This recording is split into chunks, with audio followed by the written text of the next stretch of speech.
Et bonsoir, c'est à point, votre émission sur l'hôtellerie-restauration à prendre avec une pincée de sel. J'espère que le chat va bien, que vous êtes bien attablés. Le service va commencer. Live très spécial ce soir. J'ai la chance d'avoir Romain Corbière, le chef et gérant du restaurant Zéphirine à Bordeaux, et Olivier Guénaud, responsable art de la table du groupe Ducasse depuis plus de 20 ans, et surtout un ancien de Vatel. On va l'accueillir comme il se doit, bien sûr. Et voilà. J'espère que le chat va bien. J'espère que vous allez bien ce lundi. Ça fait très plaisir de vous revoir en tout cas. Au menu ce soir pour l'émission, je crois qu'un risotto façon Alain Ducasse est en préparation. Donc voilà, je crois qu'il est en train de chauffer. Jusqu'au bouillon. Jusqu'au bouillon. Juste bouillon. On va bien sûr discuter avec Olivier et Romain de leurs différents parcours, de leur établissement et bien sûr de leur travail, de ce que vous faites un peu tous les jours. Et on finira bien sûr par une note sucrée et salée, parce qu'on va faire le petit quiz après la dégustation du risotto. Et je commence directement par vous proposer de parler de vos parcours respectifs, un petit peu pour vous présenter avec le chat. Voilà, je sais pas trop qui veut commencer. Vous êtes T'as un envie peu de parler ou timide. quoi? Vas-y, commence. Très bien. Romain, cuisinier. Facile, simple, C'est le efficace. plus important. Alors mon parcours, on est rentré chez Monsieur Ducasse à peu près en même temps avec Olivier. J'ai 44 ans. J'ai fini mon école à Bordeaux parce que je suis bordelais en 2000. Et suite à mon école, j'ai eu la chance de rentrer chez Monsieur Ducasse. D'accord. Voilà. Donc je voulais faire des grandes maisons. Je voulais travailler pour lui. Pour la petite histoire, je voulais être chef de partie au Louis XV à la sauce. C'était mon truc de quand j'étais à l'école hôtelière. Ok. Je voulais être chef saucier au Louis XV. Pour quelle raison, je ne sais pas trop, mais je voulais le faire. T'y es arrivé, hein. Et puis, j'ai eu la chance de pouvoir rentrer chez lui juste après mon école et ma formation. Donc, c'était une vraie opportunité pour moi. Et donc, c'était en juin 2000. Voilà. J'y suis resté 13 ans à peu près. Donc, j'ai fait pas mal de choses différentes, un peu comme Olivier, mais je pense qu'on reviendra dessus. On a eu l'occasion de se croiser plusieurs fois. Et puis après, je voulais faire un peu autre chose et cuisiner peut-être pour moi-même. Donc j'ai eu la chance de reprendre un très beau palace sur la Côte d'Azur après avoir quitté Monsieur Ducasse, un Beaulieu-sur-Mer, donc qui est à 8 km à peu près du Louis XV du chef. Donc c'était une expérience intéressante dans le sens où c'était un moment de créativité d'une identité culinaire qui était importante. C'est-à-dire que quand vous passez autant de temps avec un chef, vous êtes forcément formaté dans les façons de faire les assaisonnements, les équilibres qui correspondent à votre chef. Et puis du jour au lendemain, techniquement, on est prêt, ou en tout cas, on a un petit bagage. En revanche, la seule chose qu'on n'a pas le droit de faire, c'est ce qu'on faisait avant. Surtout quand on est aussi proche de ces maisons-là. Voilà. Donc c'était super intéressant. Et puis après, j'ai voulu rentrer chez moi à Bordeaux, donc je suis rentré en 2016. Ça commence à faire un petit moment. Tu te rends compte, toi? J'ai fait 2-3 choses. J'ai tenu le Grand Hôtel à Bordeaux. Et puis, depuis 4 ans maintenant, je suis concentré sur mon entreprise et la création de mon restaurant. Oui. Voilà. Qui est un restaurant familial que j'ai monté avec ma sœur, ma grande sœur, parce que je suis le plus jeune de l'aventure, et son mari qui s'appelle Bertrand. Voilà. Magnifique. Donc, pour le chat, le Louis XV, c'est quoi? Juste pour le présenter un peu rapidement. Alors, le Louis XV, c'est un restaurant 3 étoiles à Monaco, forcément emblématique dans l'univers d'Alain Ducasse, et qui, à mon sens, est sa maison première, et son identité de la Méditerranée vient du Louis XV. Voilà. Donc, c'est un gros centre de formation aussi, à mon sens. Et disons que tous les cuisiniers ducassiens ont forcément, à un moment donné, usé leur tablier et torchon au Louis XV. Voilà. Donc moi, je suis rentré chez le chef pour cuisiner au Louis XV. J'ai mis un peu de temps à y rentrer parce que c'est des grosses brigades, c'est des 3 étoiles, on est 30 au fourneau. Ouais. Donc il faut être peut-être un petit peu aguerri et un peu développé pour y rentrer, mais c'est la base du chef pour moi. C'est son restaurant où sa vraie cuisine c'est à Monaco. Voilà. On sent un vrai attachement, ou peut-être je me trompe, mais... Nos années Louis XV, quand je dis nos, c'est qu'on a des générations successives à être passées derrière ces fourneaux-là, des anciens qui nous ont transmis, nous on était des gamins, on est devenus un peu moins des gamins, on a transmis aux autres, et donc forcément c'est 4 ans absolument incroyables pour moi. C'est dur, mais c'est là qu'on apprend. Ouais. Donc c'est des beaux souvenirs. Ouais. Des beaux souvenirs. Top. C'était 2001-2005. Donc ça commence à faire un moment. Parce qu'entre-temps, tu es remonté au 59. Ben, j'ai fini mon école, j'ai fait une première saison à Monaco pour le chef au Bar et Bœuf. Donc à l'époque, c'est un restaurant qu'il a toujours, qui s'appelle la Trattoria. On faisait que du bar et que du bœuf, donc décliné sous toutes les formes possibles. Du bar, le poisson. Du bar, le poisson. La même chose que le... Et donc on faisait du bar et du bœuf décliné sous toutes les façons. C'était un restaurant saisonnier. Et puis à la fin de la saison, donc j'avais un chef qui s'appelait Pascal Bardet à l'époque, que Olivier a bien connu aussi. Et qui n'est pas très loin d'ailleurs. Hein. Et qui aujourd'hui en effet est dans le Lot. Et quand on a fini la saison au bar et bœuf, on est à peu près tous montés à Paris pour une première aventure et une ouverture. On a ouvert le 59 points carrés. Je pense que c'est là qu'on s'est connus. Oui, exactement. Homard, bœuf, fruits et légumes. Voilà. Et donc le 59, c'était un concept qui ressemblait au bar et bœuf, dans une institution incroyable, avenue Raymond Poincaré dans le 16e, qui était l'ancien 3 étoiles de Monsieur Robuchon, et où Monsieur Ducasse a aussi eu 3 étoiles, à l'époque avec Jean-François Piège, avant de déménager au Plaza. Et derrière, il a gardé cet endroit qui est incroyable, et où il a fait un concept un peu moderne, un peu calqué sur le bar et bœuf, où on faisait que du homard et que du bœuf. C'était le deal de départ, et puis c'était un peu la vache folle, donc on a fait de l'agneau à la place de faire du bœuf. Et on faisait que du homard et que de l'agneau. Voilà. C'est l'horreur. On a dû tout réimprimer. Il faut imaginer tous les supports. On avait des pictos avec du bœuf dessus. Il a fallu tout mettre de côté en se disant ok, peut-être que ça va revenir. Et au final, on est resté sur l'agneau, et donc on a tout rechangé, tout ce qui était papeterie, on a tout rechangé de A à Z pour passer sur l'agneau. Ouais, c'est ouf. Et on a fait un concept très moderne, entre guillemets, dans un endroit classé, très arrêté dans le temps, historiquement important sur notre métier, et notamment des grands chefs 3 étoiles. Et on a amené un petit peu ce côté ludique uniquement autour de 2 produits, avec beaucoup de modernité dans l'art de la table, dans des vitrines à l'entrée du restaurant. Enfin, c'était un chouette restaurant. Et pour la petite histoire, donc à l'époque, le chef sommelier de ce restaurant-là, en 2000, quand on a ouvert, c'était Olivier Rouland, qui est le propriétaire du Davoli, à Bordeaux, et qui après est passé directeur de salle un peu de temps après, et qui lui aussi a bougé un petit peu, avec Pascal Bardet, justement. Le monde est assez petit, hein. Chez nous, en général, l'éducation, on se retrouve assez facilement. Vous êtes connus à ce moment-là? Ah ouais, clairement. Louis XV? Ouais, on s'est connus là. On s'est connus au 59 points carrés. 59. Après, moi, je suis reparti au Louis XV. J'ai fait un an au 59 avec Pascal. Et ensuite, je suis redescendu au Louis XV pendant 4 ans. Okay. Et après, je suis remonté. Et après, on s'est retrouvé à l'école de cuisine. Voilà. L'école de cuisine du CAS, du coup. Ouais. On a ouvert l'école de cuisine ensemble, ouais. C'était ma dernière aventure pour le chef, et c'est un monsieur qui a beaucoup d'intérêt dans la transmission de son savoir, et on est bien placé pour le savoir parce qu'il nous a appris un petit peu notre métier, ou en tout cas ses lieutenants. Et donc le projet était un projet intéressant et surtout différent, parce que transmettre son savoir, ça faisait déjà une bonne dizaine d'années qu'il le faisait pour des professionnels. Et donc là, c'était rendre accessible à tous les amateurs ou pas de cuisine, tous ces univers, donc du 3 étoiles, du bistrot, de la pâtisserie, bref, tout ce qu'on peut imaginer, penser et réfléchir autour de la cuisine, dans un endroit plutôt sympathique dans le 16e, avec 4 cuisines et 2 activités différentes, des cours purs et durs pour de l'individuel, avec un chef ducassien, ou en tout cas un chef formé chez nous, et avec 10 élèves maximum, donc c'était la Rolls, sur des demi-journées ou des journées entières, et puis une partie majeure de l'école, qui était de l'événementiel et du B2B, où on faisait tout ce qui était possible et imaginable, tout était faisable dans cet endroit-là. N'importe quoi. Donc, des compétitions, 4 cuisines, 4 plats, une seule et même équipe, on met un chef dans chaque cuisine, chacun fait un plat, on fait une petite compétition, tout le monde mange ensemble, bref, on pouvait créer l'événement comme on le souhaitait. Tout était sur mesure, en fait. Et puis, forcément, on faisait les cours de cuisine, mais il fallait quand même un peu d'intendance sur la gestion, la logistique, le service, les vins, etc. Et donc Olivier avait un peu cette responsabilité-là à l'ouverture de l'école. Ouais. J'avais 2 boulots à cette époque-là. Je travaillais la journée ici des Monuments au siège, et le soir j'allais faire l'école de cuisine jusqu'à point d'heure de la nuit. C'est ça. Mais c'était drôle, hein. On s'est bien marré en tout cas. On a passé des bonnes soirées. Mais le but du jeu, c'était en fait d'apporter le liant, c'est-à-dire que lui, il a apporté l'aspect technique.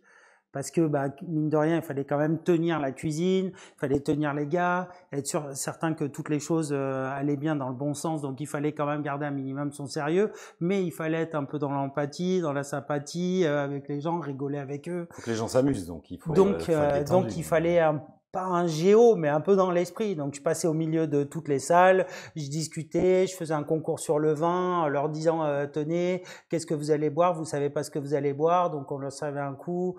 On racontait des bêtises, on leur planquait les couteaux. Enfin, on arrivait à faire des choses un peu drôles le soir, parce qu'il fallait animer, quoi. Ouais. Donc, non, c'est bien marré, c'était sympa, quoi. Des bons moments, en tout cas. Bon, et du coup, pour le chat, Olivier, qui es-tu? Que fais-tu? Ben, moi, je suis un petit peu plus âgé que lui. Un tout petit peu, ça va. J'ai 46 ans. Moi, j'ai commencé chez Monsieur Ducasse le 1er juillet 2000. Je pense que ce jour-là, c'était le début de ma nouvelle vie, parce que je crois que j'avais jamais passé la barrière de Lyon avant. J'étais plutôt dans le sud de la France jusqu'à Lyon, et puis là, je me suis retrouvé parachuté à Paris alors que j'avais absolument pas prévu d'aller à Paris. Mais bon, j'avais envoyé une lettre à Monsieur Ducasse en lui disant que je voulais absolument travailler pour lui. Donc il m'a reçu à l'époque au 59 points carrés, à l'époque où c'était 3 étoiles. Et tu cherchais quoi à l'époque? Je cherchais quoi? Un poste de quoi? Ah, rien, j'étais stagiaire. C'était ma fin d'année, c'était mes 6 derniers mois d'école de Vatel. Donc moi j'ai dit ok, moi je vais aller travailler pour le meilleur. Et quoi qu'il advienne, je m'en fiche, j'y vais, on y va quoi, c'est parti. Et puis il m'a reçu. J'ai eu de la chance parce qu'il y avait mon père qui connaissait quelqu'un qui le connaissait, donc par ça, j'ai réussi à envoyer ma lettre et puis il m'a reçu là-bas et puis il m'a dit qu'est-ce que tu veux faire? J'ai dit je sais pas, cuisine, salle, je m'en fiche, ça m'est égal. Puis là il m'a dit la cuisine c'est fini, la salle c'est terminé, puis tu vas t'occuper d'ouvrir les restaurants pour moi. Ok, d'accord. Donc tu vas assister le responsable des projets. Et puis tu vas assister le chef sommelier. Alors autant te dire que moi, quand tu me dis assister le chef sommelier du groupe, tu commences à avoir des gouttelettes qui poussent là parce que tu te dis mince, les 3 dernières années, la sommellerie, j'ai pas été très performant, donc je transpirais un peu. Je me disais bon, ça va pas bien se passer. Et puis écoute, voilà, c'est bien passé. J'ai vécu les 6 premiers mois de purgatoire parce qu'on était à Argenteuil. J'ai cru que j'allais pleurer. C'est l'obligation de formation pour les pros en question. Et à Argenteuil, déjà c'est 45 minutes pour y aller, et puis quand tu y es, tu es sur une autre planète, donc tu te dis vivement que je reparte le soir. Déjà. Exactement, et puis le 13 juillet, je me rappelle parce que c'était le 12 juillet, non le 12 juillet 2000, il y avait la finale du championnat d'Europe. Et là, je sortais le soir et là, j'ai mis mon blouson. Et là, j'ai appelé mon père. J'ai dit, papa, c'est pas possible. Je suis en train de mettre mon blouson le 12 juillet, c'est pas possible. Qu'est-ce que je fais ici, quoi? Et puis après, à un moment, tu te raccroches. Et tu te raccroches à plein de choses. Nous, on était 4 dans les bureaux quand je suis arrivé. Maintenant, ils sont plus de 200. Donc, ça commence à faire beaucoup. Et puis, j'avais 2 patrons assez charismatiques, Frédéric Vardon et Gérard Marjon. Frédéric Vardon, c'était le joyeux bordélique. Cuisinier évidemment de formation, et puis après j'avais le cartésien qui lâchait absolument rien, Gérard Marjon, où là tu devais montrer patte blanche, et puis bien évidemment ces 2 énergumènes ne m'ont rien donné, donc il a fallu ouvrir les placards, être curieux, savoir de quoi on parlait, quels étaient les restaurants qui s'ouvraient, et puis il y avait toujours pas de boulot qui arrivait, et donc j'étais quand même au centre de formation des professionnels. Donc je suis allé toquer à la porte de la cuisine et je dis chef, à Patrick Ojard à l'époque, je lui dis chef, vous n'avez pas 2-3 petits trucs à me faire faire parce que j'ai rien. Et puis j'ai commencé à taper les mises en place le matin avec lui, et puis le soir j'ai commencé à désosser des pigeons de l'intérieur, à faire mes premiers risottos, à faire des panna cotta aux fruits du temps, voilà. Et puis petit à petit les choses sont mises en place.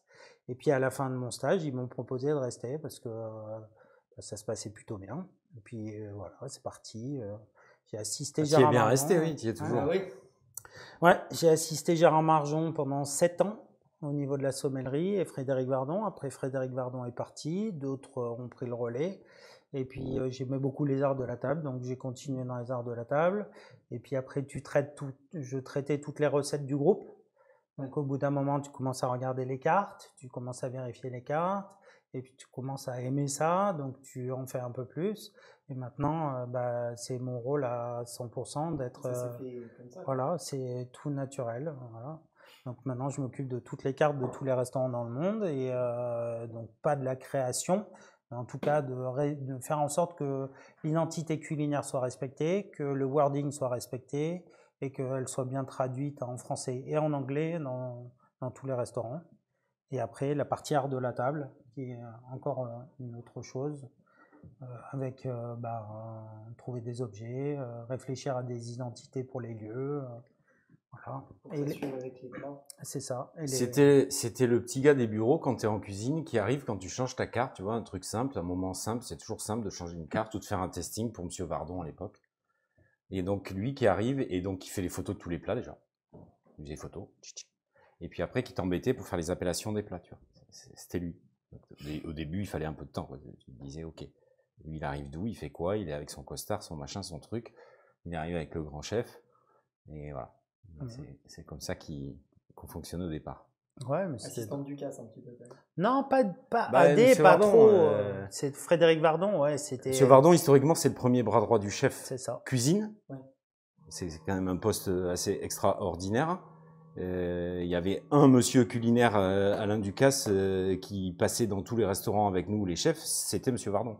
Okay. Et Olivier travaillait de façon très proche avec Frédéric Vardon, donc forcément. Ouais. C'est combien de restaurants le groupe Ducasse là actuellement? 35, si je veux pas dire de bêtises, 35 à l'heure actuelle. Ouais. Ah, c'est bon. Et du coup, dans ces 35 restaurants, tu as mis ta patte? Au total, à l'heure actuelle, on a fait un rapide calcul la dernière fois, j'en ai ouvert 45. Parce qu'il y a ceux qui ont été ouverts et ceux qui ont fermé. Mais au total, depuis que je suis arrivé dans le groupe, j'ai ouvert 45 restaurants. Pourquoi c'est si important pourquoi c'est important les arts de la table dans un restaurant? Parce que c'est essentiel, c'est ton premier contact. En fait, tu as deux premiers contacts. Le premier contact, il est la personne que tu vas avoir en face qui va t'accueillir et la façon dont elle va t'accueillir. Est-ce qu'elle va sourire? Est-ce qu'elle va être contente? Est-ce qu'elle va pas être contrariée de la veille? Est-ce qu'elle va être capable de laisser tout ça au placard? Ça, c'est le premier contact. Et le deuxième contact, c'est quand tu t'assois. Et qu'est-ce que tu vois? Est-ce qu'il y a des choses? Est-ce que tu as envie de toucher? Est-ce que tu as envie de regarder? Est-ce que les couleurs sont bonnes? Est-ce que le ton est bon? Est-ce que on t'a pas mis trop de couleurs, trop d'or, trop d'argent? Tous ces détails-là, est-ce que tu choisis un gobelet? Est-ce que tu choisis un verre à pied? Comment le verre il est? Est-ce qu'il est soufflé? Est-ce qu'il n'est pas soufflé? C'est une multitude de choses. Où est-ce que tu achètes ta vaisselle? Voilà, où est-ce que tu l'achètes? Je pense que si tu me reposes la question il y a 12 ans ou 15 ans, je pense que j'aurais pas été aussi pointu sur mon désir de réfléchir à mon approvisionnement autant que je le suis maintenant. C'est-à-dire qu'il y a 15 ans, peut-être je réfléchissais d'abord au visuel, à ce que je voulais avoir sur la table. Maintenant, je réfléchis au visuel, mais aussi où est-ce que je l'achète et pourquoi je l'achète et est-ce que ça a une certaine logique. Je donne un exemple concret, on va bientôt ouvrir un restaurant à Rome. Ça va arriver certainement d'ici la fin de l'année. Et le sujet que j'avais avec Monsieur Ducasse la dernière fois, je lui ai dit, j'ai pas envie d'amener des arts de la table italiens, ça m'intéresse pas en fait. Pourquoi j'irais raconter la messe à des Italiens qui connaissent déjà parfaitement leur propre vaisselle? Donc moi j'ai envie de les étonner avec d'autres choses et leur montrer que voilà, les arts de la table français, on n'a rien à envier aux Italiens. J'ai plus envie d'aller jouer sur ce terrain-là pour aller provoquer un peu et chercher quelque chose, une aspérité un peu différente. Parce qu'aller mettre des arts de la table italiens sur une table française en Italie, c'est un peu space. Voilà. Qu'on aille chercher des produits tes matières premières, tu les prends en Italie, parce que ça va être un peu le principe, on va prendre les matières premières en Italie, mais on va les travailler à la façon française. Donc, on va réfléchir dans ce sens-là. Donc, je lui ai dit, je vais prendre 95% de vaisselle française. J'ai aucun intérêt à aller jouer sur ce terrain-là.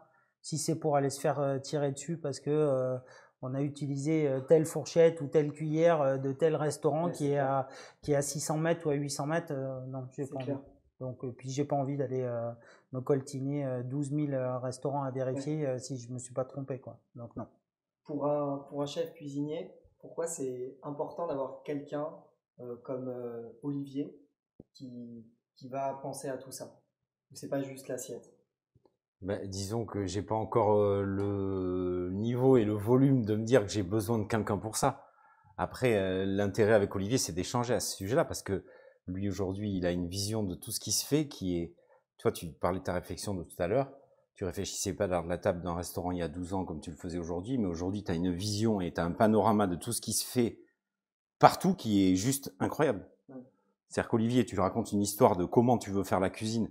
Nous, on a échangé sur Zéphirine, mon restaurant aujourd'hui. Aujourd'hui, c'est flou. Au départ, c'est flou. C'est une idée, c'est une réflexion qui va prendre du temps, qui va avoir besoin d'évoluer. Lui, ok, ça germe dans sa tête, et puis petit à petit, il a des idées que moi, j'aurais jamais eues. Parce que lui, il a le savoir, et il sait qu'il fait quoi, il sait qu'il fabrique, il sait où c'est. Et c'est ça qui est intéressant. Et après, en fonction de ce que toi, tu veux faire d'une identité, d'une cuisine, et d'un lieu, et d'un état d'esprit que tu veux véhiculer à tes clients, ben lui, il arrive à amener la petite plus-value. Et c'est ça qui est intéressant. Ouais. Là, il te raconte l'histoire de l'Italie, où il veut pas forcément de l'art de la table italienne. Chez Zéphirine, on a des assiettes qui sont faites à côté de Dax, en terre. Ça va bien avec notre endroit, parce que c'est une auberge, où on fait beaucoup de cuisson, où c'est des plats de partage, où on met sur table. Et cette madame, elle a un savoir-faire assez incroyable, et elle fait des objets qui vont dans des fours, et elle fait des assiettes qui vont sur la table. Si j'ai pas un échange avec Olivier, cette madame-là, je la rencontre pas. Ouais. Alors, on aurait trouvé autre chose, et on aurait eu quelque chose de cohérent, c'est pas le sujet, mais lui, il a tellement la vision du truc, c'est son métier aujourd'hui. Enfin, moi, je m'amuse souvent à dire, il a le métier unique dans le monde, il n'y a que lui qui l'a. Ouais. Alors, il y a peut-être d'autres grands chefs, et il y a peut-être d'autres fonctions qui ressemblent à ce que fait Olivier aujourd'hui pour le chef. Mais il a une vision de tout ce qui bouge sur l'art de la table. La verrerie, des couverts, des assiettes, de la plâterie, tout ce qu'on veut. Ce qui est donc important, c'est magique, quoi. Parce que on l'a beaucoup vu anciennement, je trouve, dans les restaurants gastronomiques, où il y a carrément des cahiers de charges là-dessus. Et aujourd'hui, je trouve que c'est important que tu ouvres un restaurant qui n'est pas forcément gastronomique, simplement bistronomique ou brasserie, où le client aussi, j'ai l'impression, a peut-être un petit peu plus conscience de ce qui va, comme tu disais juste avant, ce qu'il va toucher, ce qu'il va boire, etc. C'est pas simplement, c'est important bien sûr, le contenu de l'assiette, ça reste le plus important. Aujourd'hui, est-ce que vous pensez que le client il cherche plus? Ben moi, ce que je pense, c'est qu'aujourd'hui, l'expérience, elle est globale. L'expérience du client, elle n'est pas qu'un service, qu'une cuisine. Il rentre dans un établissement, ça commence là et ça s'arrête à partir du moment où il va en ressortir. Ouais. Donc forcément, c'est essentiel. Quand tout à l'heure tu dis, il s'assoit et donc déjà, il voit ce qu'il a envie de toucher. Est-ce qu'il y a la texture, il y a la matière, il y a... Nous, on a réfléchi pas mal de choses dans notre restaurant parce qu'on est resté sur des matières très brutes, sur notre décoration, sur le parquet avec un parquet très joli, avec des choses en plâtre sur les murs, et donc on a voulu garder le côté brut un peu sur la table. Donc pour moi, ça fait partie parfaitement et intégralement de toute l'expérience que va vivre le client, du moment où il va rentrer jusqu'au moment où il va s'en aller. Ouais. Donc il faut qu'il n'y ait pas trop de fausses notes en fait. Mais ils sont curieux les gens, hein. Faut pas se planter, hein. C'est-à-dire que je pense que le Covid a changé beaucoup de choses aussi, pour être très sincère. Parce qu'il y a eu un renouveau des arts de la table. D'ailleurs, si tu discutes avec tous les artisans aujourd'hui des métiers des arts de la table, que ce soit les Gros, les Bernardo, les Pilivuit, les Reynaud, RQI, tous ces gens-là, ils te disent que depuis le Covid, tout a jumpé. C'est tout reparti. Les gens commencent à se refaire des trousseaux à la maison, se racheter de la belle vaisselle, ont arrêté d'aller acheter de la vaisselle bas de gamme, font un petit peu plus attention, réfléchissent autrement. Donc c'est vrai que pour eux, ça leur a permis aussi de revivre un petit peu, parce que avant le Covid, c'était pas un secteur en berne, mais presque en berne. Tu avais beaucoup d'entreprises qui fermaient. Non pas par manque de créativité, mais c'est juste qu'il y avait un désamour de tout ça. Et là, ça a été relancé parce que les gens ont été chez eux, ils n'ont pas eu le choix. Et là, ils se sont rendus compte, ah bah tiens, j'ai pas ça. Et il me manque un verre comme ça. Ah purée, j'ai voulu faire une tatin, j'ai pas le plat tatin. Tu sais, c'est tout un tas de choses qui font qu'à un moment, tu te réveilles et tu te dis, ok, qu'est-ce qui est important ? Qu'est-ce qui est important? Est-ce que c'est important que j'ai des assiettes, je vais pas citer les enseignes, mais de grandes enseignes discount?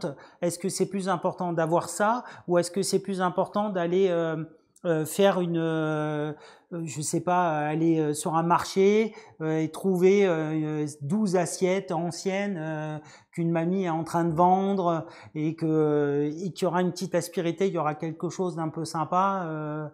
voilà, ce mot que tout le monde galvaude qui s'appelle wabi-sabi, qu'est-ce que ça veut dire, quoi? Où est-ce qu'on va avec ce genre de choses? C'est la culture de la perfection dans l'imperfection.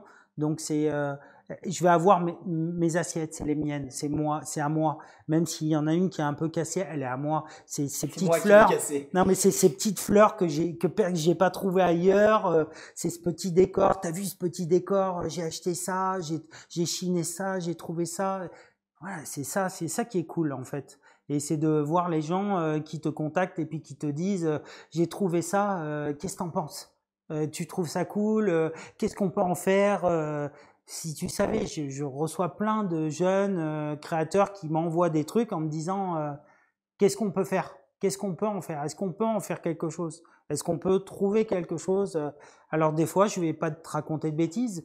Dans mon bureau, derrière, j'ai une étagère et puis j'ai tous ces objets-là devant moi et j'y passe des centaines de fois devant. Entre le café, à boire un coup, tu passes des centaines de fois devant. Et puis il y a un jour où tu te dis purée, ça y est, c'est bon, j'ai trouvé. Je sais où et je sais ce qu'on va en faire. Et c'est là que c'est magique. Et après cet objet-là, bah, il part au grenier. Tu connais bien le grenier puisque tu l'as déménagé. Donc tu sais qu'il y a pas mal d'objets qui sont stockés dans mon grenier. Ouais, le coquilleur, c'est lui, hein. À l'origine, c'est lui, hein. Parce que moi, non, pas du tout. Juste avant. Non, mais ça, pour le coup. Ça, et tu sais que quand on a commencé à démarrer de parler de Zéphirine, il me dit, j'ai une idée, j'ai un truc. Ben, vas-y, crache ta pastille Valda, dis, quoi. Non, mais il y a un truc, je veux faire quelque chose avec le beurre, j'ai envie de faire quelque chose, j'ai trouvé un objet. Et ben, tu sais qu'il lui a fallu quand même deux bonnes semaines avant qu'il me dise à quoi il pensait. Exactement. Oh, t'exagères, mais je veux pas lui dire trop les choses parce qu'après tout le monde est au courant, tu vois. C'est ça le problème. Il faut doucement. Mais n'empêche qu'en attendant, on a réussi à trouver les coquilleurs. Oui. Mais non, le coquilleur, je le découvre à Vienne, en Autriche, donc ça n'a strictement rien à voir, même si c'est un truc français. Et je suis avec mon ami il y a 5 ou 6 ans maintenant à Vienne, en Autriche, et pour mon anniversaire, elle m'amène dîner dans le plus vieux restaurant de Vienne, mais très vieux, avec un maître d'hôtel aussi vieux que l'institution, où j'ai mangé remarquablement bien d'ailleurs. Et en effet, ce monsieur arrive avec cet objet d'art de la table, et c'est la première chose qu'il pose sur la table. Je ne connaissais pas. Donc quand je vois ça, en effet, je trouve ça canon, c'est tout. Ouais, super pratique, super pratique. En gros, pour expliquer un peu pour le chat, ça permet de presser un petit peu le beurre, et en fait, ça fait des morceaux de beurre. Ça fait des copeaux de beurre. Des petits copeaux de beurre, ouais. Exactement. Messieurs, ce que je vous propose, c'est de continuer à discuter tranquillement et on va se préparer ce risotto. C'est toi qui cuisine. Non, c'est toi, Olivier. Non. Si on inverse les rôles, c'est les responsables de la table. C'est ça. Alors. T'as raison. Alors. Ouais, comme ça, c'est chaud. T'as pas besoin de ça? Non, pas besoin de couvercle. Je sais pas ce que tu veux faire avec ton truc là. C'est Olivier qui a décidé. Ouais, j'ai pas décidé. Donc on va faire un petit risotto. Risotto au citron. Risotto au citron. Ouais, on va faire un risotto au citron. Il n'y a pas de complexité. Romain, il a ramené un citron confit. Citron confit ou au sel? Un citron confit au sel, ouais. Un citron frais, bien sûr. Du parmesan, oignon. Du parmesan, du riz, un petit oignon, bien évidemment, pour démarrer la cuisson.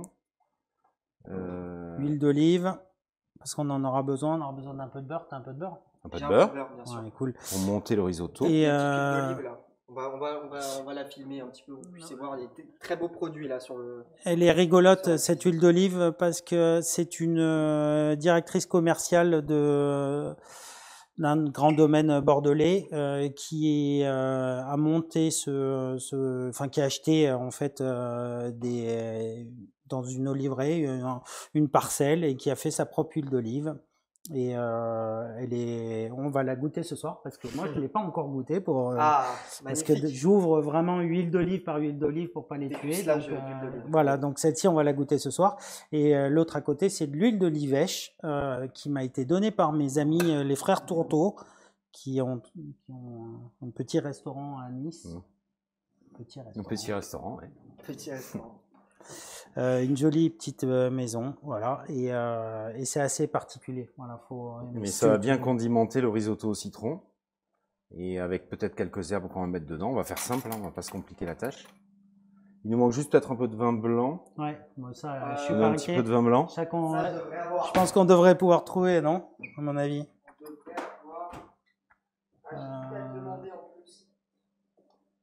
Et après, il me faut un économe aussi. Bah, peu importe hein, ce que tu trouves, hein, on s'en fiche. Hein. Un économe ou pas là-dedans? Je sais pas penser à sortir ça. Oh, on devrait trouver. Putain, il y a tout sauf un économe, on est bien ou pas? Alors, on y va, Olive? On va le faire à l'ancienne. Oignon, petit 1.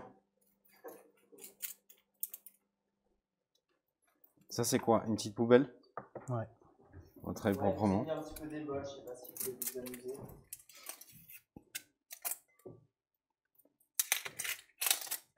Ça, c'est des belles images, ça. On a des belles images là ce soir. Vous connaissez comment? C'est quoi un petit peu les petites anecdotes là entre vous? Bon, on a beaucoup bossé ensemble déjà. Toutes les vérités sont pas bonnes à dire.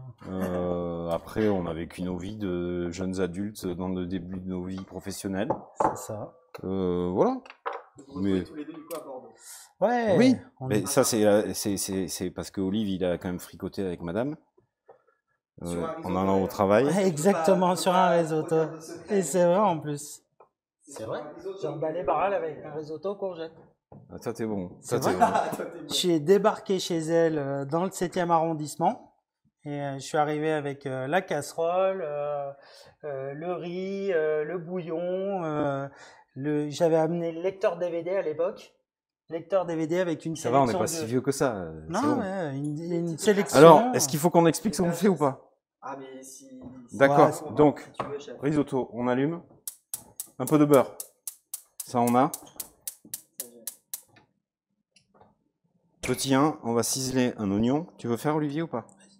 Oui, si tu veux. Ouais. T'as besoin de beaucoup, là, de piles ou pas? Je t'en fais 3, ça te suffit? Oui, 3, ça suffit. Alors, on va ciseler un oignon et on va faire suer doucement avec un petit peu de beurre et un filet d'huile d'olive.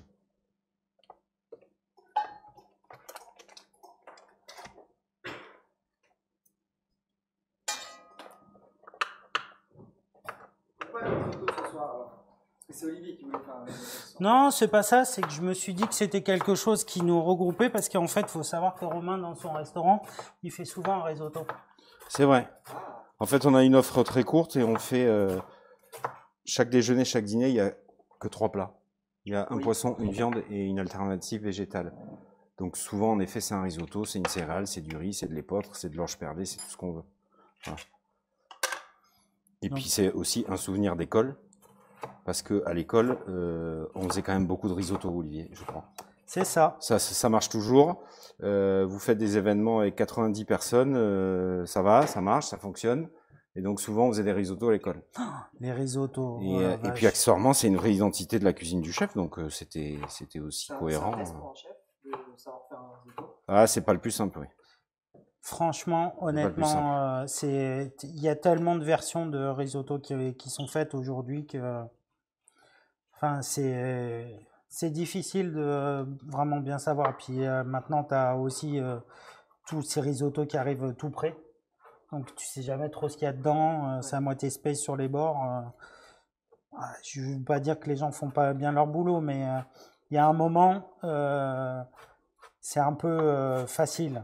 Donc, c'est vrai que faire un risotto, le problème d'un risotto par rapport à toute autre recette, c'est que pendant 19 minutes, tu n'as pas le choix, tu es à côté de la casserole.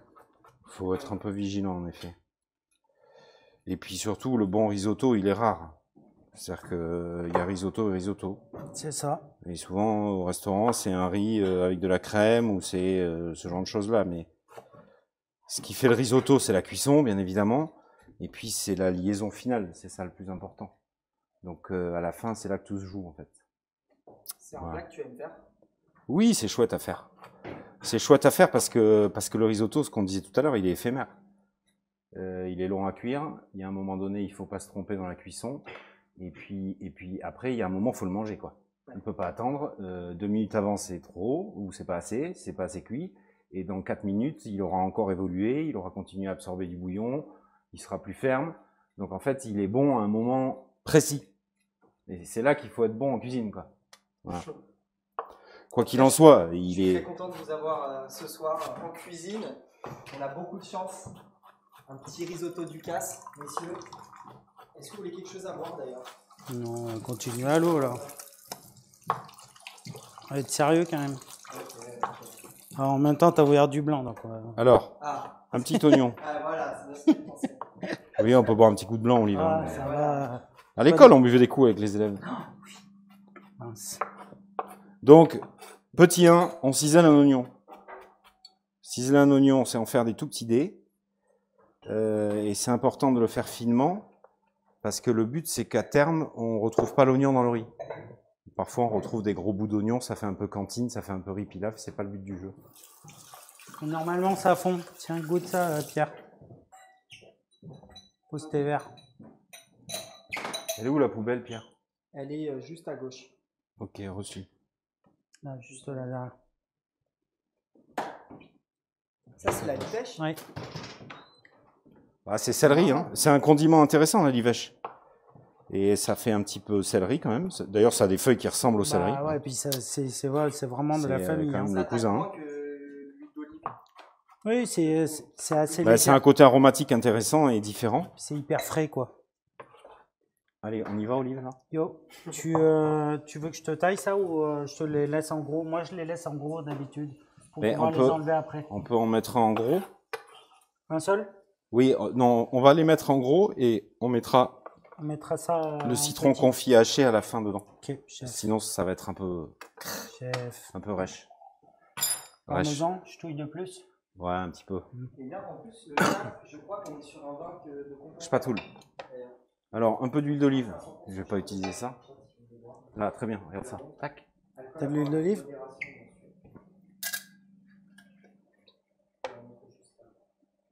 On va acheter à Maxime.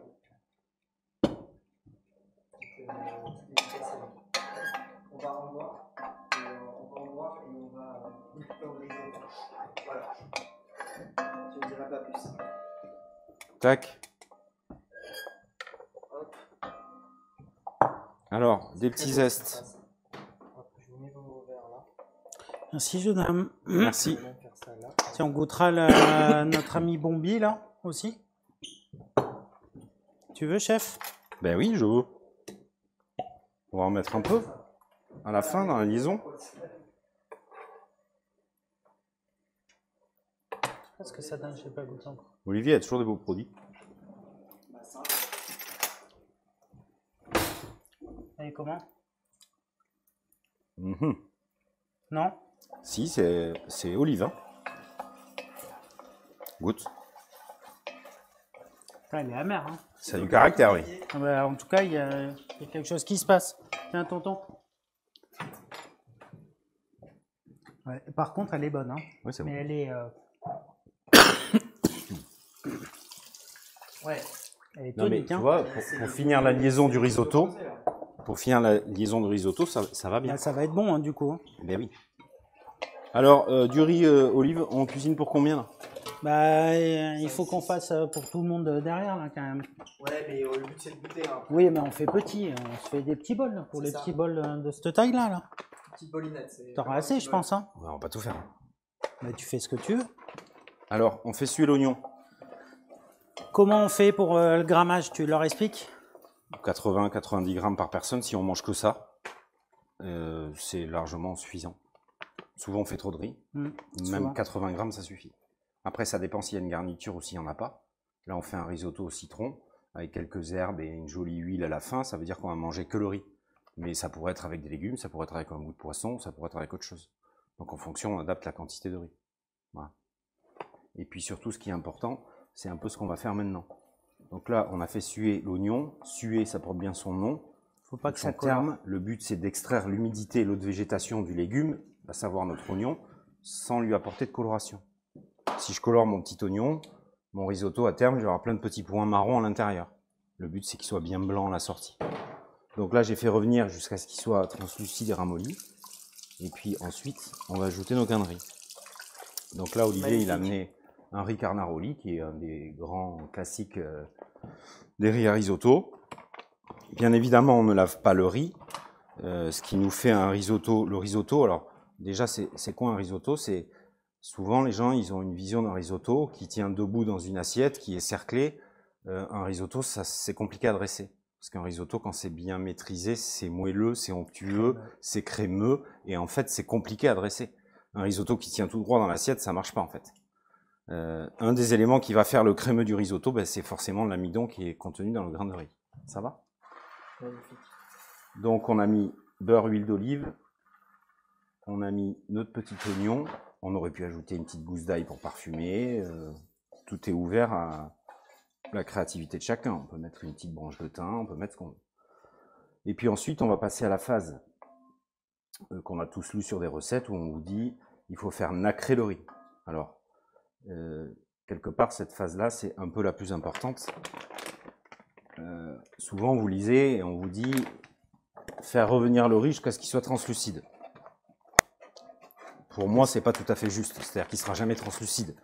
Il devient brillant parce qu'il est roulé dans de la matière grasse, mais il sera jamais translucide. D'accord? Cette phase, elle est essentielle, elle sert à quelque chose. En gros, ce qu'on est en train de faire, si j'exagère le phénomène, c'est qu'on abîme le grain de riz, c'est-à-dire qu'on le fait chauffer. Et puis un grain de riz, si on l'agrandit, ben, il a une pellicule à l'extérieur. Le fait de le chauffer, ça va fendre cette pellicule et ça va permettre à l'amidon contenu dans le grain de riz de bien se diffuser dans le liquide de cuisson. Et ce qui va nous amener notre belle liaison à la fin de la cuisson. Oui.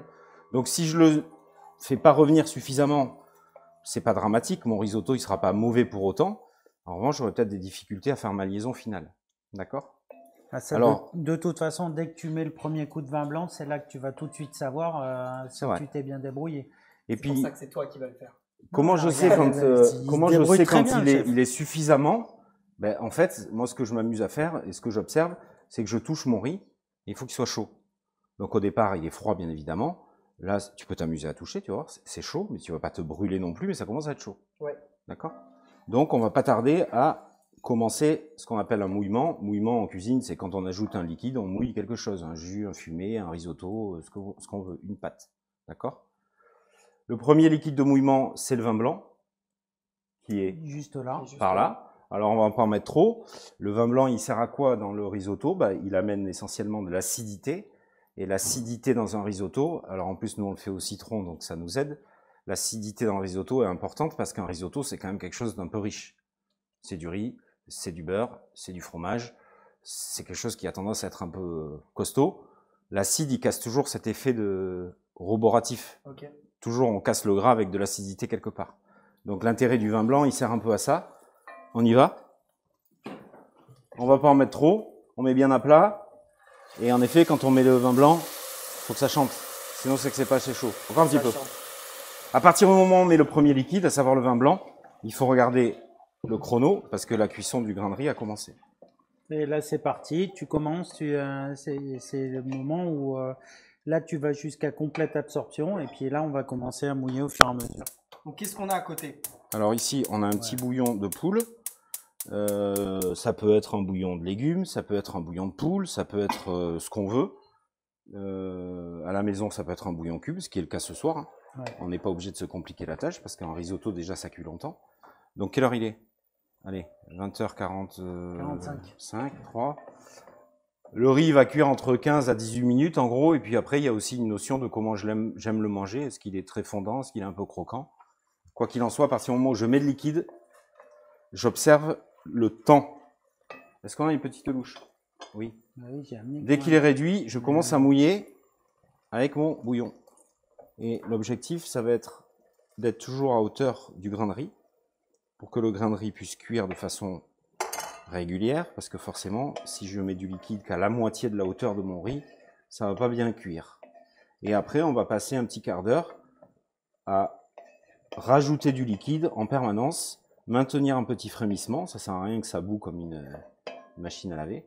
Et le but du jeu, c'est que ce soit toujours couvert à hauteur de mon liquide de mouillement. Ça va? C'est un plat en restauration. Bien sûr.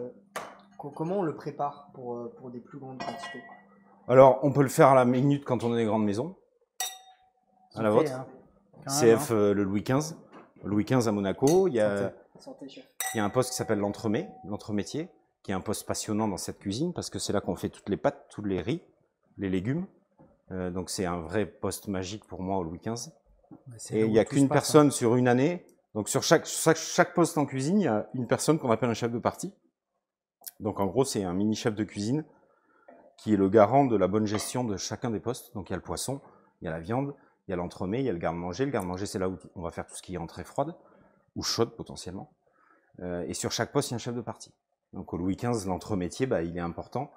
Et le chef de partie de l'entremet, il va passer une année au poste, parce que le chef de partie font les 4 saisons avant de changer de poste. Et il n'y a que lui qui va cuire le riz. Donc il n'y a qu'une personne sur une année qui fait tous les risottos. Voilà. Donc là, dans ces grosses brigades où on est je ne sais combien, on le fait à la minute. Donc en mise en place, on a fait revenir notre petit oignon comme on a fait ensemble. On pèse les riz en fonction de c'est un risotto à la carte, c'est un menu, une dégustation. Et le bon arrive et à la minute, on démarre les riz. En fait, c'est le riz pour Alain Ducasse et c'est du coup la purée pour Aubuchon. Ouais, t'es pas très, un peu ça, très loin. Alain Ducasse, je sais pas si c'est le riz que. C'est pas que moi, le risotto, je dirais surtout le légume. Surtout les légumes. Surtout le légume, parce que c'est quand même été un des premiers, si ce n'est le premier, à lancer son premier menu les jardins avec que des légumes. Ouais. Et il y a 30 ans, déjà de ça. Alors, on a oublié un truc important, je vous coupe, désolé. Il faudrait saler, toujours saler au début. On aurait même pu saler pendant qu'on faisait revenir et qu'on faisait nacrer le riz. C'est comme des pâtes, toujours salé au départ. Si je sale pas suffisamment au début, j'ai beau ajouter du sel à la fin, c'est pas aussi bon que si j'ai salé correctement. On a tous fait des pâtes pas salées, même si je mets du sel à la fin dans la gamelle, oui c'est salé, mais c'est pas pareil. Donc on sale le grain de riz au départ. Moi je sale pas trop. Je sale avec parmesan. Faut pas saler trop parce qu'on va travailler par réduction et par évaporation. Ça veut dire que par définition, le bouillon, il a toujours un peu de sel. Comme on va le réduire, il faut saler un petit peu, mais pas trop. On rectifiera à la fin. Je fais pas ça, moi. Ça va? Donc, j'apprends. Donc là, on cale un petit frémissement et puis on surveille. Alors, souvent, on lit faut rester devant un risotto. C'est vrai, c'est faux. C'est vrai parce que ça réduit vite et il faut en permanence rajouter du liquide. La seule chose qu'il faut réfléchir, à mon sens, c'est que plus j'avance dans ma cuisson, plus mon liquide est chargé d'amidon, plus il va attacher rapidement. C'est ça le truc. C'est-à-dire que là, si je remue pas pendant une minute, il va pas se passer grand-chose. En revanche, quand on va arriver à 12, 13, 14 minutes de cuisson, mon liquide est très épais, très dense, très chargé en amidon, et donc il va attacher très vite. Voilà. Ici, on va parfumer, on va mettre des petites écorces de citron. Les citrons. C'est gentil. Attendez pas, Olivier. Regarde, t'as vu, c'est bien fait, non? Oui, c'est très bien fait. Voilà. Après, il y a quoi à faire, Olivier, là? Si je fais tout, là. Mais tu fais merveilleusement bien. Il faut bien. le désert. Alors, moi, j'ai juste une question à te poser. Tiens, moi, je rajoute, à la fin de la cuisson, je rajoute un petit jus de citron. Oui, mais on va citronner. En plus, on le fait au citron. Donc, à la fin, on va ajouter de l'écorce de citron confit qu'on va préparer maintenant, qu'on va hacher très finement. Parce que les écorces, c'est toujours un peu fort, donc on va en mettre un peu, mais il faut l'équilibre, comme dans tout ce qu'on va cuisiner.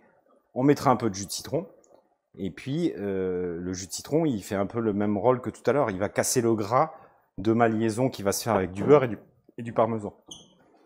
Voilà. Tu veux que je te fasse les écorces de zinzin, là? Oui. Tu veux que je le coupe comment, en deux ou je te coupe-le en deux et en deux, en quatre. Et puis après, je pense 2 quartiers. On va enlever la pulpe. Tu l'enlèves, la pulpe? Bah oui, parce que là, c'est des citrons au sel, donc c'est très salé. C'est hyper salé à l'intérieur. Et on va garder que la peau, qu'on va hacher finement. Voilà, coupe en 4. On enlève le... Très bien. Ensuite, petite chose importante. Pierre, vous êtes où là? J'arrive. Allez, Pierre, on quitte pas le fourneau comme ça en plein milieu de la recette. Ça marche pas. Il est fou, hein. Il ne te connaît pas encore. La cuisine, ça demande de l'attention. Je suis de retour, pardon. Vous avez abandonné. Donc ça commence à bon sentir le citron. Le liquide de mouillement, ce qui est important, c'est qu'il soit toujours chaud, voire à frémissement. Je remouille tout le temps mon risotto. Si je mets un liquide froid, à chaque fois, je vais arrêter ma cuisson. Donc déjà que mon risotto, il est un peu long à faire.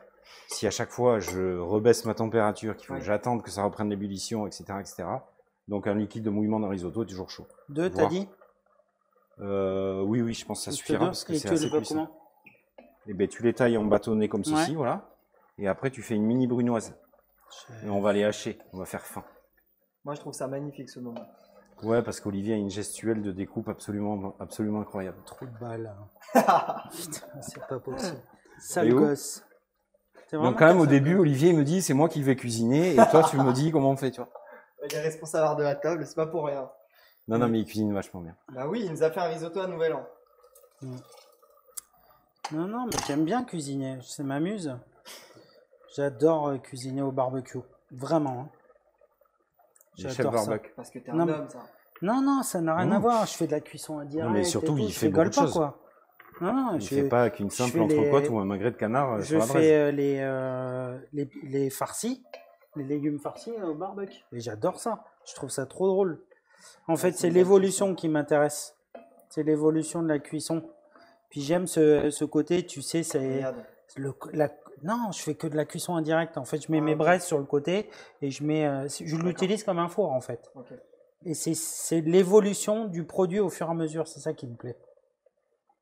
Et je trouve ça drôle. Et c'est mieux qu'un four, je trouve, parce que ça assèche moins. Quand tu mets une volaille dans ton barbecue en cuisson indirecte, quand tu vas la découper, elle n'est pas sèche du tout. Du tout. Mais justement, tu coupes le truc, tu te dis, mais il y a du jus de partout, mais d'habitude, ça ne fait pas ça au four. Bah ouais, c'est la cuisson au barbecue qui change tout. Donc, non, franchement, vous devriez tester. C'est vraiment cool. Il fait des concours de barbecue aussi. Ça arrête. Il va ouvrir un restaurant non, barbecue. Et délire pas, mon fils, il voulait m'inscrire au concours de barbecue. J'ai dit, j'étais pas prêt. Non, j'étais pas prêt à faire ce genre de truc. Moi, mais tu sais qu'il était pas loin de m'y inscrire en plus. Hein. J'ai dit non, c'est bon, merci. Ça va aller. Je passe mon tour. Non, mais c'est surtout quand tu vois comment ça part en cacahuète dans leur concours là. Ils se tirent tous dessus, ils se défont les vis. Ah, ça c'est le côté moins cool. Non. Puis après, t'as ceux qui canonnent. Ils ont raison d'ailleurs. Pourquoi il a débranché ma plancha? Ah, désolé, j'ai pas fait exprès. Donc on peut goûter du risotto chez Zéphirine. Oui, ça dépend du moment, mais oui. Oui, t'en fais? Oui, en ce moment, on fait un aux épinards avec plein de petits légumes du moment, un petit beurre d'herbe, le dernier, j'ai des petits chips d'artichaut, des chips de topinambour. T'avais fait au potiron là, le dernier. Ouais. C'était bon ça. C'est une carte réduite chez Zéphirine et vous la changez tout le temps. On ne veut pas la figer en fait. Ouais, c'est bien ça. Donc mes poissons, c'est la criée. En gros, on travaille avec Arcachon, Royan, Saint-Jean-de-Luz. Oui. Donc tous les matins, en fonction de ce qui sort de l'eau, on cuisine autrement. Les jus, les sauces, on s'amuse à changer tout le temps. Les viandes, c'est la même chose. Et l'idée, c'est d'avoir une offre courte, mais qui soit jamais figée, qui change tout le temps. D'accord. Et surtout, on a fait une table de partage dans le sens où tous les jours, il y a 3 entrées que tous les clients vont déguster. Que ce soit le midi ou le soir, les 3 entrées vont arriver sur la table et les gens vont pouvoir goûter les 3 entrées. Donc, on est obligé et contraint de changer les entrées parce que sinon, les clients, ils vont manger toujours la même chose. Voilà. Et donc, on garde cette mécanique de partage sur les entrées. Ensuite, chacun va choisir un des 3 plats en question, donc soit de la viande, soit du poisson, soit l'option, on va dire, végétale. On fait à chaque fois 2 garnitures, pareil, qu'on va poser sur la table et qui sont à partager. Et on veut pas trop de chichi, pas trop d'esbrouf, quoi. On cuisine avec un peu de sincérité, on réduit, on fait de la cuisine plutôt gourmande. Non mais ça se ressent tout de suite. Et moi, j'en avais parlé à Olivier quand on est allé manger. Sa sœur. Quoi? Sa sœur, elle est fabuleuse. Parce qu'en fait, ma sœur raconte des histoires. C'est tellement, je me permets de te couper. Ouais, mais pas de souci, pas de souci. Il y a un truc qui est fabuleux chez eux, et non pas parce qu'il est là, parce qu'il le sait que je le pense sincèrement. C'est que sa sœur, c'est un rayon de soleil. Tu rentres dans ce restaurant-là, tu as vraiment cette impression qu'on devrait tous avoir quand on rentre dans un restaurant, d'être unique. Le smile. Ouais. D'être unique. Elle s'occupe et elle a une attention vis-à-vis des gens où tu te sens mais unique, comme si il n'y avait pas une personne qui est différente.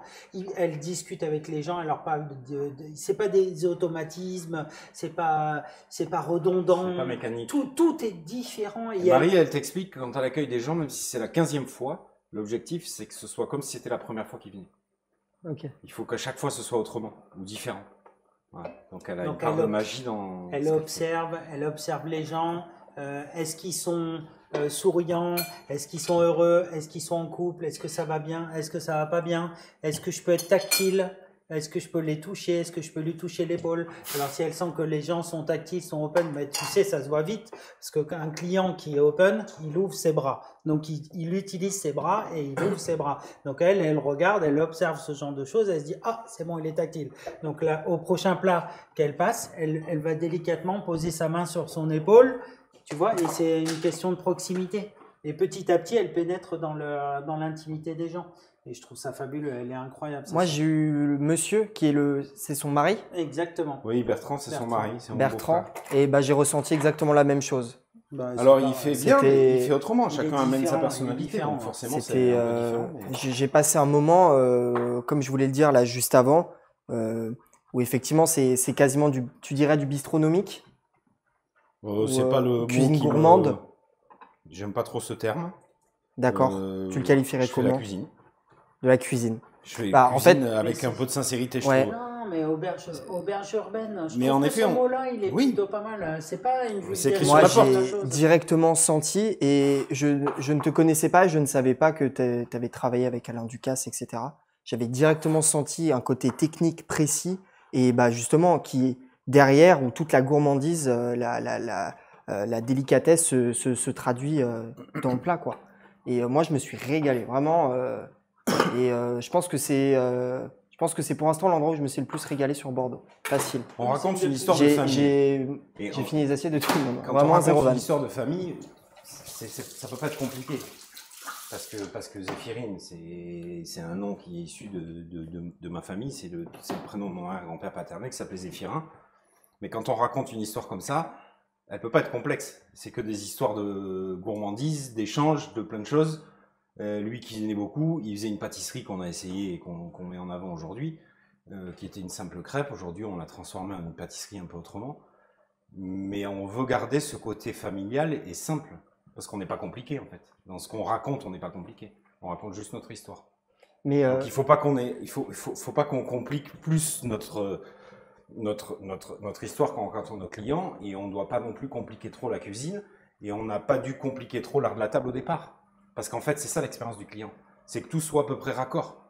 Et quand on parle des assiettes tout à l'heure faites à côté d'Axe par Christine et qui sont toutes uniques parce qu'elles sont faites à la main, en fait, on est toujours dans cet esprit-là. Et si on pousse le truc avec les verres et les gobelets qu'on a fait faire avec Olivier à Issy-Jacques par un souffleur de verre, on est toujours dans cet esprit-là. Et c'est ça qu'on veut préserver. Mais ce qui fait que ça fait une ligne directrice qui suit bien le chemin. En tout cas, on y a envie de manger. Et moi, pareil, un truc qui m'avait vraiment marqué, c'est ce côté cohérence de la cuisine à la salle, où justement, c'était Bertrand qui était venu nous expliquer la carte. Oui, c'est une carte réduite, mais c'est si bien expliqué. Moi, encore une fois, j'avais envie de tout manger, quoi. Il y a une cohérence, je trouve, dans ce restaurant qui est vraiment folle, qui fait d'ailleurs une belle, je trouve une très belle succession de Garo Papi qui était là juste avant, même je dirais un petit upscale assez sympa. C'est différent, c'est encore autre chose. Tu avais de l'autre côté un technicien, parce que Tanguy, il est incroyable techniquement. Oui, très technique. C'est un sacré garçon qui sait très très bien cuisiner, mais c'est autre chose, c'est un autre monde. C'est tout ce que. Enfin, après, tu peux me contredire, mais je pense que c'est ce que Romain voulait plus faire. Il voulait que ce soit bien fait. Et simple. Mais voilà, disons, quand on a dit auberge urbaine et qu'on dit on veut pas de chichi, on a une vraie plus-value de qualité et de passion dans ce qu'on fait, que ce soit de l'accueil, de la cuisine, de la pâtisserie, et on y met un cœur et une énergie démesurée pour se concentrer sur l'efficacité. En revanche, on veut pas le décorum qui va avec, il n'y a pas d'esbrouf. C'est très simple. Le plat de cuisson, il sort du four, il va sur la table. S'il est un peu accroché sur le côté, c'est comme ça. Mais ma copine, qui n'a pas fait de restaurant gastronomique encore, avait l'impression que c'était un gastronomique. Tellement c'était bien travaillé dans l'assiette et technique. Cuisine. Non, parce qu'on dit cuisine simple, ça peut tout de suite sonner peut-être un peu péjoratif, mais c'est extrêmement travaillé. Et c'est cuisiné. Ouais, voilà, c'est exactement. C'est du travail sur chaque plat. Olive, on a des herbes là ou pas là? Oui. Hein? Oui. Alors, on prépare un peu de beurre pour faire la liaison. Du parmesan, on l'a râpé, tout va bien. Je te les feuilles? Oui. Merci. S'il vous plaît, chef. Avec plaisir. Moi, j'ai rien à faire, je me régale. Alors, là, c'est bientôt la fin de la cuisson. Encore 3-4 minutes, je pense. On va mettre le citron confit pour que ça parfume un peu et que ça l'attendrisse légèrement. Et après, Olivier va nous faire la liaison de ce risotto. Et t'as pris le taureau par les cornes, t'y vas, hein, Tintin. Je te le dis, moi. Ça sent bon? Ça sent super bon. Ça sent le citron. Ça sent bon le citron, c'est ça Les qui est hydrons. Donc, les mônes. plus j'avance dans la cuisson, moins je mets de liquide. C'est-à-dire que là, tu peux t'amuser à goûter les grains de riz. Le but, c'est de maîtriser la cuisson. Donc là, on n'est pas encore tout à fait. Mais il nous reste la liaison à faire. Il reste encore du liquide qui va devoir réduire. Et surtout, le risotto, c'est pas parce qu'il est sorti du feu qu'il arrête de cuire. Il y a un peu d'inertie, il y a de l'humidité. Il va changer tout le temps. Il va évoluer tout le temps. Ce qu'on s'amusait à faire au Louis XV, qui était quand même un exercice quand on changeait les cartes. Alors le risotto, il était calé, mais la salle, ou en tout cas la terrasse, était quand même assez loin des cuisines. Et donc un poisson, ça se sonde. Un poisson, ça se mange à une température parfaite. Oui. Un risotto, ça se mange à une texture parfaite. Et donc on calait les dressages en cuisine. On chronométrait combien de temps il fallait pour aller servir l'assiette devant le client. Combien de temps le maître d'hôtel prenait pour raconter l'histoire et qu'est-ce que le client allait déguster. Pour qu'à terme, au moment où le client met la première cuillerée dans sa bouche, le risotto soit à la texture onctueuse parfaite et le poisson, par exemple, soit à la température idéale. Et c'est quoi la petite technique du coup, à part le chrono? Il n'y en a pas. Après, il faut toujours dresser un risotto. Si on reste sur le risotto, il faut toujours dresser un risotto plus liquide, entre guillemets, que ce qu'on aimerait le déguster. Parce que il va continuer à absorber de l'humidité. Quand il va refroidir, il va devenir plus ferme. Parce que le beurre va figer pour plein de raisons. Donc en fait, il est éphémère. Il faut toujours le dresser un peu en dessous. Plus liquide que ce que je voudrais le manger tout à l'heure. Voilà. Idéalement, dans le meilleur des mondes, si tu voulais faire un risotto parfait, il faut le dresser en salle. Partir avec la cocotte et le dresser en salle. Ce serait ça qui serait magique. À la louche. Bah oui. Donc là, la cuisson, on est comment? On continue un peu? On est pas mal? On fait comment? C'est toi, chef. Tu le veux croustillant ou pas croustillant? Alors, croquant ou pas? Il faut un peu de mâche, il faut un peu de texture quand même. On va le remouiller un petit peu. Et après, on va arrêter. Après, on va passer à la liaison. De toute façon, je pense qu'on est bien là, niveau... Ouais, ça fera un peu plus de 15 minutes. Donc la liaison, on va en parler 2 secondes sans être trop pénible. C'est le moment le plus important. C'est là où on va amener le côté magie du risotto. Là, si on observe notre grain de riz, c'est très aqueux. C'est pas lié du tout. Alors on voit bien que le liquide est épais. Donc c'est bien l'amidon qui s'est échappé dans mon liquide de cuisson. Maintenant, ce qu'on va faire, c'est qu'on va le monter au beurre. Donc monter au beurre, c'est un terme culinaire.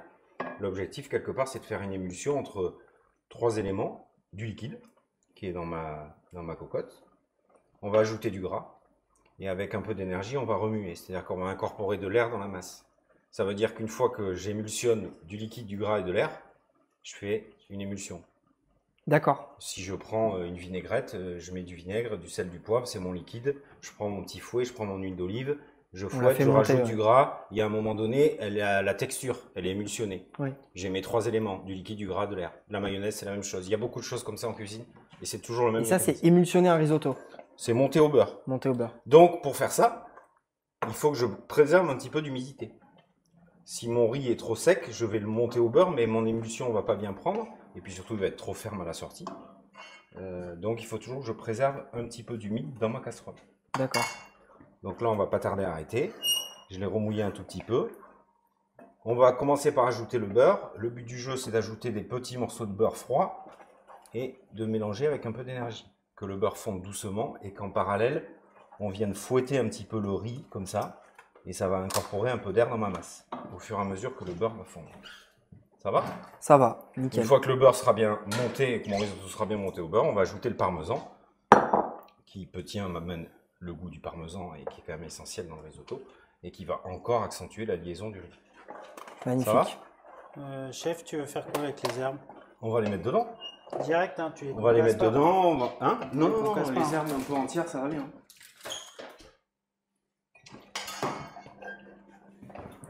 Allez, on y va, Olive, là? Ajoutez du beurre, je prie. Combien? Allez-y. Il prend la pression, Olivier, là. Soyez généreux. Ouais, et alors, pour rappel... Alors, en risotto, il y a du beurre, hein, je suis désolé. J'ai travaillé avec lui à l'école de cuisine, donc c'est bon, la pression de Romain Corbière. La pression, ça se boit ou pas? Ah ouais, oui, bah, aussi. Ça aussi. Ah, doucement, malheureux, tu vas me faire faire la recette. T'as dit qu'il fallait Donc, y aller. Pierre, regardez, on fait la recette pour vous. Là. Moi, je fais l'arbitre, je veux la barre. C'était très aqueux et pas lié. Plus je mets du beurre et plus je remue, plus c'est brillant, bien évidemment, mais plus ma texture, elle change. Ouais. En fait, Et c'est là où on j'ai fait le coupé- risotto, quoi. J'ai coupé le feu, hein. Il n'y a plus de feu en dessous. Ouais, là, t'as pas le choix. Là, il faut stopper. Et puis, je m'amuse à faire des vagues dans ma casserole. Je tourne un petit peu ma cocotte et je viens faire claquer mon riz sur le bord, là. Voilà. Et plus j'avance, plus il est joli et bien brillant. Encore un peu, Olivier. Chef, je vais laver les mains et l'autre...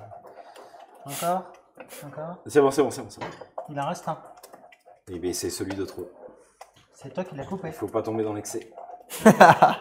Parce que là, tu vois, on est déjà que 12 bien morceaux de nappé. beurre, Donc pas là, on 13. est toujours liquide, on est bien d'accord? Assistant beurre, quoi. Mais c'est joli. Ça commence à être crémeux. Donc on continue jusqu'à ce que le beurre soit totalement fondu. L'intérêt du tablier en cuisine est réel. C'est la cocotte.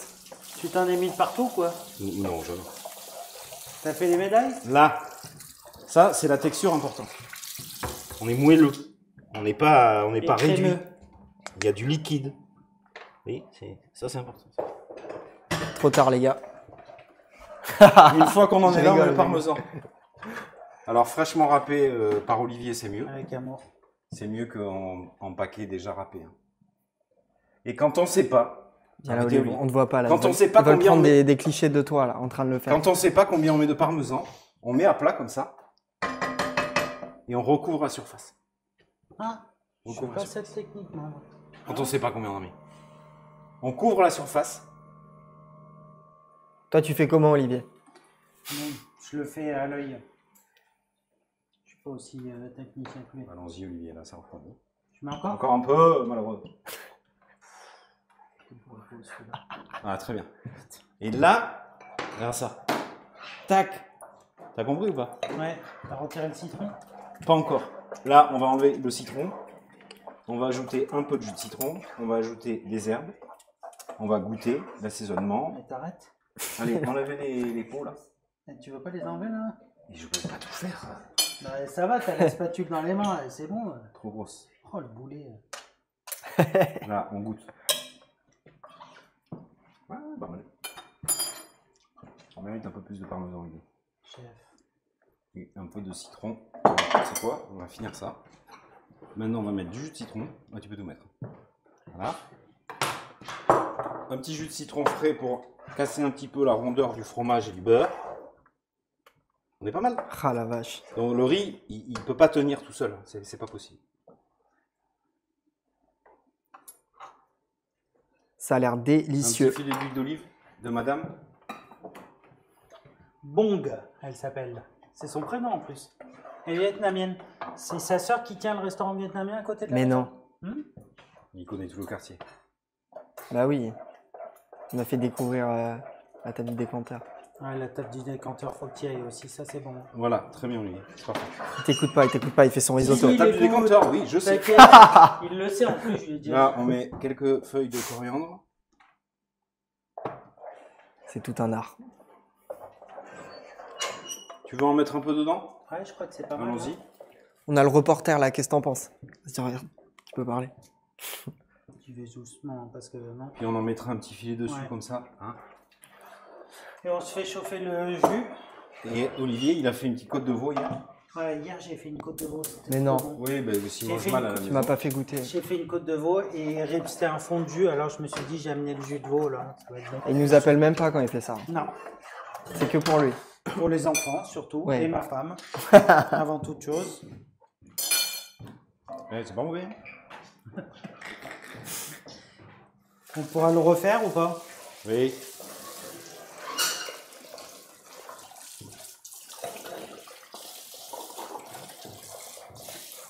Et voilà, t'as plus qu'à dresser Olivier. Chef. Tu peux filer un coup de main aussi. Hein. Bah tu peux dresser, tiens. Allez. Je dresse. 1, 2, 3, 4. Qu'est-ce qui a étalé les trucs là? C'est pas moi, c'est la régie. Non, mais la régie, elle s'occupe de la régie, elle s'occupe pas de la cuisine, quoi. Pas possible, ça. Oh là là, ça va finir en TikTok. Hein. Aïe, aïe, aïe, aïe, aïe. Non, non, c'est lui qui les fait, ouais, je suis bête. Là. Là. J'ai peut-être plus pratique pour le... Ouais, si tu as une grosse cuillère, c'est bien.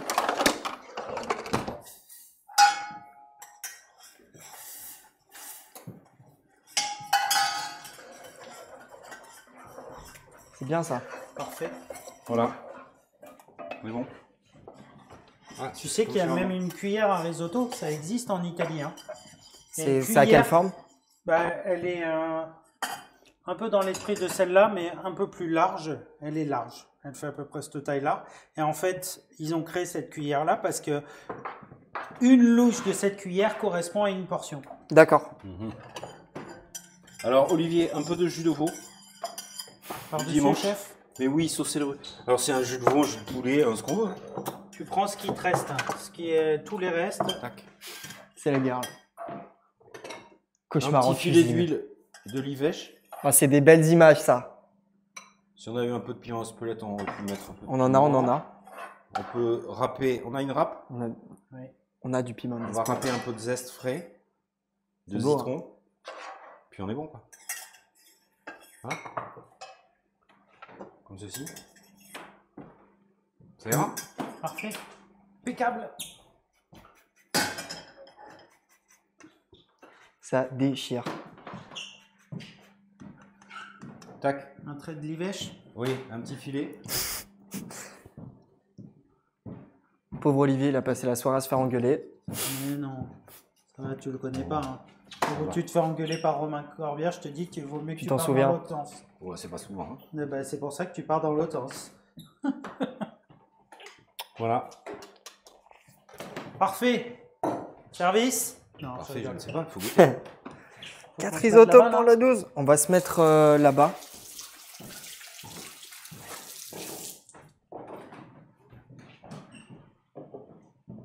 On va faire goûter la régie quand même, sinon après je me fais engueuler. Bah ouais, hein. Mais il y en a encore un, les gars. Ne vous inquiétez pas, on a une petite cuillère, on est bien. T'as ton verre, Romain? Merci, Romain. Merci, Olivier. Merci, chef. C'était cool. Merci. Merci d'être venu. Pour l'invitation. On se régale. On ne dit pas qu'on se régale, mais on va goûter. On va goûter, mais je sens qu'on va se régaler. Ça sent bon. Sans citron. C'est ça. Oh là là. Ça marche, hein? Bah oui, c'est bon. Oh, allez. On peut même mettre un peu plus de livèche, tu vois. Ouais. Hein? Bah, c'est dommage qu'on n'ait pas quelques feuilles fraîches pour forcer un peu le truc dedans, mais avec la coriandre, ça va bien aussi. Ouais, c'est frais. Hein. Il est délicieux. Le petit jus ouais. de veau va très bien. Ouais. Non, ça marche bien. On a été bons, les gars. Voilà. Bien joué, messieurs. C'est bien onctueux, tu vois. Ça, c'est important. C'est crémeux, c'est vraiment bon. Franchement, c'est vraiment bon. C'est bon. Ça fait du bien de manger un petit risotto comme ça. Ouais. C'est ton plat préféré, toi, Olivier? Non. Non, moi non plus. Non. J'aime beaucoup. Oui, c'est mais bon. c'est Un pas bon mon plat risotto, c'est préféré. très bon, mais... Non, mon plat préféré, clairement, et sans aucune hésitation, c'est le poulet rôti. Mais vraiment, hein. Ah. Retour à l'enfance? Le dimanche? Peut-être, certainement. T'es une canaille, parce que moi aussi, en fait. Non. Sérieux? Ah, moi, j'ai trop de marqueurs par rapport à ça. Ma grand-mère, c'est magique. Ma grand-mère, elle mettait les croutons, parce qu'à l'époque, elle les faisait tourner à la tourne-borche. Donc, elle mettait les croutons en dessous. Ça tombe, le jus il tombait sur les croutons, ça s'imbibait. Et on mangeait ça. Elle les gardait, elle les mettait de côté. Et après, on les mangeait en soupe. Ils étaient blindés de jus. Donc, elle te mettait ça dans sa soupe insipide, là. Ça marchait très bien. C'était très bon, hein. Franchement. J'adorais ça. Et surtout la salade que j'aimais avec. Parce qu'après, je prenais la... Ce que j'allais te demander. Je mangeais mon poulet et je mettais blindé de jus. Tout le monde prenait son pain et sauçait à la maison.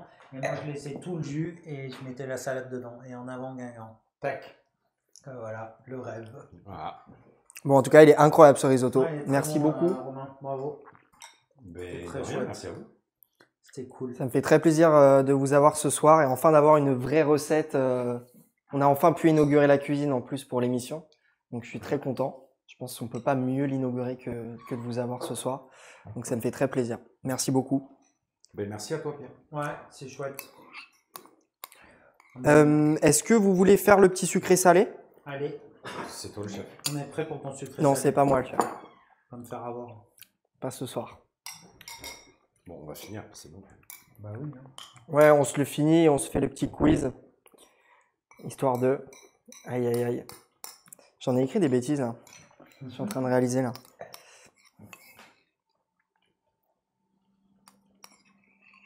Ça m'arrive un ton petit... Oh, bon. à reprendre celui-là. Ouais, vraiment. Par contre, Et c'est bien le côté acide, on le sent. Et effectivement, ça apporte pas mal de légèreté, mais on le sent pas trop. Ça amène un équilibre en fait. tu les achètes où, les citrons sel? Ben, là, je fais ceux du jardin. C'est toi qui les fais. Ouais. Oh mon cochon. Mais là, Tu c'est me pas donneras la recette, s'il te plaît? Ah oui, c'est pas difficile. D'accord. Et c'est la 3e fois que j'en fais au restaurant. On sort deux citronniers sur la terrasse. D'accord. Donc là, je les ai fait il y a 3 semaines, un mois. Énorme. Ils Pourquoi sont tu dis la parfaits recette pour l'été. Pour comment il prépare ses citrons. Ils seront prêts confits. pour l'été. Il fait des citrons sel. Il y a vraiment une proportion bien précise. Ouais, c'est une saumure, mais il y a du sucre, il y a du sel, il y a de l'eau. Enfin, c'est pas compliqué, mais il faut savoir le faire. Faut connaître, ouais. Puis il faut du temps. Parce qu'après, ça reste 3-4 mois dans le bocal sans rien faire. Donc. Oui, mais bon, peu importe. Hein. Une fois que tu as acheté les citrons, il faut avoir des citrons de bonne qualité au C'est départ. ça. Le plus dur, c'est ça. Avec des feuilles. Tu laisses les feuilles dedans? Ah, carrément. Énorme. Bon, messieurs, c'est l'heure de vous cuisiner finalement. Alors, le sucré-salé, c'est très facile. En gros, je vais vous donner, par exemple, sucré-salé, et il faut répondre au tac au tac. Vous avez le droit de ne pas être d'accord sur la réponse. Mais le but, c'est vraiment de donner la première réponse à l'instinct. Ça devrait être assez facile. On commence facile, d'ailleurs. Bordeaux ou Paris? Bordeaux. Pareil. Allez, hop, voilà. LinkedIn ou Instagram? Insta. Pas aucun des deux. Je sais pas trop. Ok. Vin ou fromage? Les deux. Les deux. Auberge ou comptoir? Ah bah auberge, mon restaurant c'est une auberge. Donc une auberge. Clairement un comptoir. Belle table ou belle assiette? Ah, belle table. Purée, Ouais, belle table. C'est important. Franchement, ça n'a pas de Belle prix. table, c'est Ça n'a important. pas de prix. Une belle table, ça n'a pas de prix. Et parce que tout le monde veut le savoir, beurre doux ou beurre demi-sel? Demi-sel. C'est pas breton. Coquilleur ou couteau à beurre? Ah, pour faire le petit clin d'œil à M. Romain, je dirais. Coquilleur, c'est le presse-beurre. Bah coquillard, mais il a besoin d'un petit tartineur, d'un petit couteau à beurre pour Je vivre. pense que donc, les deux peuvent vivre ensemble, ouais. Ouais. Les deux. Goemio ou guide Michelin? Ça c'est une question là, nous. Hein. Ouais. C'est trop compliqué. C'est trop subjectif, en fait. Le plaisir des clients, c'est bien. Ouais, je pense que si on arrive à se concentrer sur l'essentiel, c'est pas mal. Etchebest ou Ducasse? J'ai beaucoup de respect pour Philippe Bon, Etchebest, mais non. Mais non, Voilà, Ducasse. on va rester très Ducasse. Alain. Sortir au restaurant ou plutôt plateau repas à la maison? Ça, c'est même pas de question. Oh, Ça dépend les moments. Mais Il y a un temps pour tout, hein, c'est il y important. a Il y a certains un temps où je pour sors tout. à la maison, ça va bien. S'il n'y a pas que le plateau et la télé, ça peut être une très belle soirée. Donc non, la sortie avant toute chose quand même. Sortir à Zéphirine. Grande carte ou carte réduite? Tu sais, encore une fois, tout est possible. Si tu vas dans certaines grandes brasseries parisiennes où il y a des grandes cartes, etc., où il y a des brigades à rallonge derrière, etc. Et puis c'est toujours un certain plaisir d'aller dans ce genre de restaurant. Donc je pense qu'il y a du plaisir pour tout le monde. Mais c'est vrai que quand tu as une carte un peu réduite... Olivier a raison sur les institutions, les cartes à rallonge de ces grandes brasseries parisiennes qu'on connaît tous et autres, c'est la magie. Après, un petit restaurant avec une grande carte, je préfère un petit restaurant avec une petite carte. C'est ça. Au moins on s'applique. C'est ça. Enfin, on s'applique autrement. Je dis pas qu'on s'applique pas, mais. Télé ou Twitch? Pour moi et mon âge avancé, je dirais télé. Ouais, je l'ai écrite celle-là, je le savais, mais je la fais quand même. Je me suis dit au cas où, on sait jamais. Non, c'est l'âge, c'est l'âge. Télé, même si je regarde jamais la télé. Ça marche. Et saignant ou à point? Bleu. Bleu. Ah, mais Désolé. Clairement. Désolé. Bleu. Mais bleu. À point, c'est déjà en surcuisson. Ouais. C'est déjà Aïe, trop aïe, tard. aïe. C'est déjà trop tard. À point, c'est l'émission, c'est pour ça que je pose la Ouais. question. J'ai bien compris. Mais bleu, quand même. Bleu. Ah oui, bleu. Bah, La bleu. tristesse, la double tristesse. Donc, bleu ou rosé. C'est vraiment bon, allez, bien. j'y vais, je me casse. Le bleu, c'est pas très bon. Mais... Bleu, ok, ça marche. Bon, en tout cas, merci beaucoup pour ce magnifique risotto. Moi, je me suis régalé en tout cas. Et le chat, je vous dis pas lundi prochain, parce qu'il n'y aura pas d'émission, mais on vous sort un petit vlog. On va notamment aller voir les récoltants. Donc, on va faire un petit vlog là-bas. Et je vous dirai dans 2 semaines, du coup, avec une belle émission avec Frida notamment, la chef cuisine, le sommelier et le barman. Donc, ça va être très sympa comme émission. Et voilà, je vous dis un bon lundi soir. Bonne soirée à toi, Guide. Une bonne semaine à vous. Et à bientôt. Ciao, ciao.